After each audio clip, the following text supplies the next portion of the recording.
returned the holy pledge for which the land had mourned. The joyful tribes attend it on the way. The Levites do the sacred charge convey, whilst various instruments before it play. Here holy virgins in the concert join, the louder notes to soften and refine, and with alternate verse complete the hymn divine.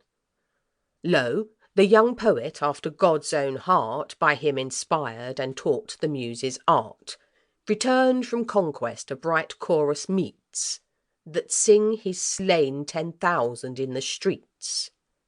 In such loud numbers they his acts declare, proclaim the wonders of his early war, that Saul upon the vast applause does frown, and feels its mighty thunder shake the crown. What can the threatened judgment now prolong?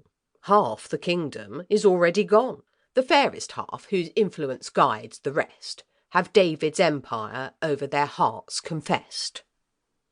A woman here leads fainting Israel on. She fights, she wins, she triumphs with a song, devout, majestic for the subject fit, and far above her arms exalts her wit. Then to the peaceful shady palm withdraws, and rules the rescued nation with her laws. How are we fallen? Fallen by mistaken rules? And education's more than nature's fools, debarred from all improvements of the mind, and to be dull, expected and designed.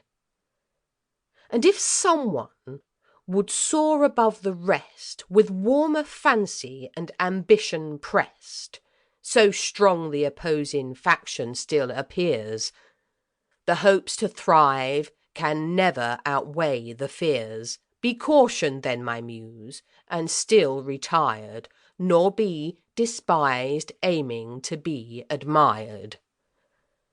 Conscious of wants, still with contracted wing, to some few friends and to thy sorrow sing. For groves of laurel thou wert never meant. Be dark enough thy shades, and be thou there content. The Battle Between the Rats and the Weasels by Anne Kingsmill Finch. In dire contest the rats and weasels met, and foot to foot and point to point was set. An ancient quarrel had such hatred wrought, that for revenge as for renown they fought. Now bloody was the day, and hard the strife, wherein bold warriors lost neglected life. But as some errors still we must commit, nor valour always balanced is by wit, among the rats some officers appeared, with lofty plumage on their foreheads reared, unthinking they, and ruined by their pride. For when the weasels proved the stronger side, a general rout befell, and a retreat was by the vanquished now implored of fate. To slender crannies all repaired in haste, where easily the undressed vulgar passed. But when the rats of figure would have fled, so wide those branching marks of honour spread, the feather in the cap was fatal to the head. The Dog and His Master by Anne Kingsmill Finch. No better dog ever kept his master's door than honest Snarl, who spared nor rich nor poor, but gave the alarm when anyone drew nigh, nor let pretended friends pass fearless by. For which reproved as better fed than taught, he rightly thus expostulates the fault. To keep the house from rascals was my charge, the task was great and the commission large. Nor did your worship ever declare your mind that to the begging crew it was confined, who shrink an arm, or prop an able knee, or turn up eyes till they're not seen nor see.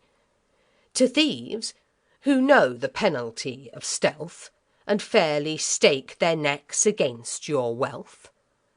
These are the known delinquents of our times, and whips and Tyburn testify their crimes. But since to me there was by nature lent an exquisite discerning by